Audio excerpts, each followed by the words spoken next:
ای نام تو بهترین سرآغاز، به نام تو نامک کنم باز. سلام و درودی به پایان به حضرتان پدران و مادران و برادرانی که این لحظه صدای مرا میشنوید. خواستم برایتان یکی از قصه های بسیار علم آور را براتان پیشکش نمایم. قصه جوانی که با مادر خود هم خوابه شده بود. دوستان عزیزم، پیش از آنی که این قصه را میشنوید بیایید به سوی پروردگار پناه طلبیم. قسم به خدا وقتی که این حادثه را شنیدم، از وحشت و دهشت این حادثه بدنم را لرزه فرا گرفت.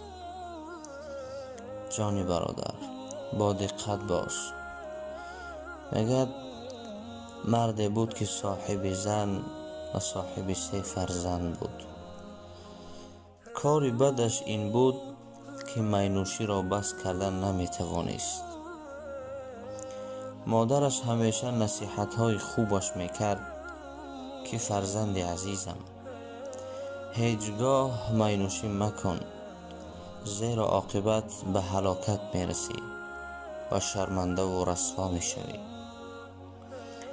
میگوید این پسر روز همراه رفیقهایش بعد از نماز عصر به خانه یکی از رفیقانش میروند و خوشی و خرسندی کرده مینوشی میکنند. این مرد وقتهای پیش هم این عرق نوشیش را ادامه میداده است، می نوشیده است. حتی در حالت مستی به خانه می آمد و زنش را لط و کوب می کرد و حتی در حالت مستیش چندین مراتبه زنش را طلاق کرده بود. صدافسوز که از خدا بیخبر بود و با زنش با چنین بدبختی زندگی می کرد. همان شبی که همراه رفیقانش عرق نوشی کرده بود، پس نیم شب ساعت 1 به خانه آمده می بیند که همه خوابند. حتی از مستی مادرش را از زنش فرق کردن نمی توانست، زیرا عقل و هوشش را از دست داده بود و پیش چشمانش را پرده گرفته بود. زنش باشد همراه مادر شوهرش در یک خانه خواب بودند، زیرا شوهرش شبها دیر می آمد. پس برای همین همراه خوشتامنش خواب می رفت. در نیم شب خانه در آمده می بیند که همه خوابند. پس می خواهد که با زنش در یک جایگاه خواب کند، اما از سببی که خدا زده شده بود و مست بود، مادرش را خیال زنش کرده در پهلویش خواب می کند. مادرش باشد و پسرش می گوید پسرم، چرا می نوشیده به خانه آمدی؟ پسرش خیال می کند که این زنش نصیحتش کرده استاده است. پس در این حالت گمراهی چندین مشت بر روی مادرش زده همراه او هم خوابگی را انجام می دهد. استغفرالله. پناه به سوی خدا. دوستان عزیزم، عاقبت عرق نوشی همین است. هنگامی که این قصه را خواندم، برای آن مادری نصیحتگو و مهربان گریه فراگیرم شد. حتی به خلاصه آمده بودم که این حادثه را برای شما پیشکش نکنم، اما قلبم من را آرام نگذاشت. خلاصه آن پسر مینوش با مادرش هم خوابه شد. هنگامی که سحر شد، آن خبر به مردم رسید. این پسر باشد از شرمندگی بسیار خود را به دار آویخت و به خودکشی دست زد. جان برادر، اندیشه کن که مینوشی ما را به کدام راه ها می برد. وقتی که خداوند یک چیزی را برای ما بندگان حرام کرد، این هیچ وقت برای به ضرر ما نمی شود. هیچ حرام کرده خدا به حکمت نیست. یعنی که مینوشی این پسر را به زنا و عاقبت به خودکشی رسانیده است.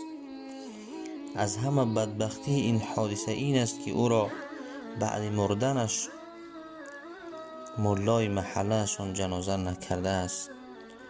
آفرین به همین گونه مولاهای حقیقی. جنازه نکردن این گونه زناکاران و مینوش ها درس عبرت دیگران می گردند.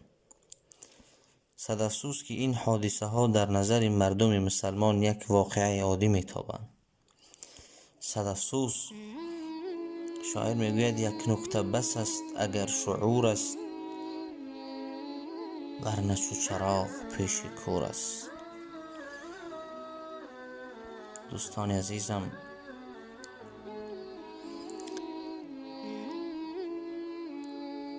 با شما بودم بنده عبدالله. یکایک شما را از برای الله پاک دوست می دارم. دست به سوی پروردگار می بردارم که خداوند همه ما و شما را از جمله هدایت یافتگان و رستگاران و توبه کنندگان گرداند و در پناه عصمتش محفوظ نگه دارد. و دعا میکنیم و امید از درگاه الله پاک داریم که پروردگار ما را به سوی این حرام کرده های خود هیچگاه دلهای ما را به سوی این حرام کرده های خود میل نساز. و برادرانی که در غریبی هستند، پروردگار را دعا میکنیم که با دست پر با آبرو و از زنا کردن پروردگار آنها را چشمهای آنها را نگاه بداری و به سری بلند به وطن برگشتن هر یکی برادر مسلمانی که در غریبی است پروردگار را برگشتن نصیب روزشان بگردانی. از شما خواهش کرده می شود که فکر و عقیده های خود را در زیر ویدیو بنویسید. انشاءالله که ویدیوهای آینده بسیار برادران خواهش کردن که در موضوع پدر یک قصه شود. انشاءالله بنده کوشش میکنم اگر چند کمی هم باشد برای شما دوستان عزیزم قصه را پیشکش می نمایم. باقی در امان الله پاک باشید. یکایک شما را باز هم دوست می دارم. در حق بنده به دعا باشید. السلام علیکم و رحمت الله. یکی اسکندری دور و زمان است، دیگری در حسرتی یک برده نان است. یکی شاهی کند مثل سلیمان، دیگر طلبه مانندی گدایان. یکی را مال و ثروت به حساب است، یکی را مال و ثروت به حساب است، دیگر از گشنگی در اضطراب است. یکی در غفلت و در کیف خواب است، دیگر در محنت و رنج و عذاب است. زنان از پی اندیشه گشته، زنان فاسق و فاحشه گشته. زنی اندر فراق شوهرش سوخت، زن ناموس خود با مال بفروخت. یکی را قیله و سیخ و کباب است، یکی را قیله و سیخ و کباب است، دیگر با نیم نان و کلت آب است. یکی بیرنج و مهنت مثل شاه است، دیگر هم رنج برد هم خاک راه است. یکی زر بهر خواب با گل رخان داد، یکی زر بهر خواب با گل رخان داد، دیگر از گشنگی در راه جان داد. دیگر از گشنگی در راه جان داد.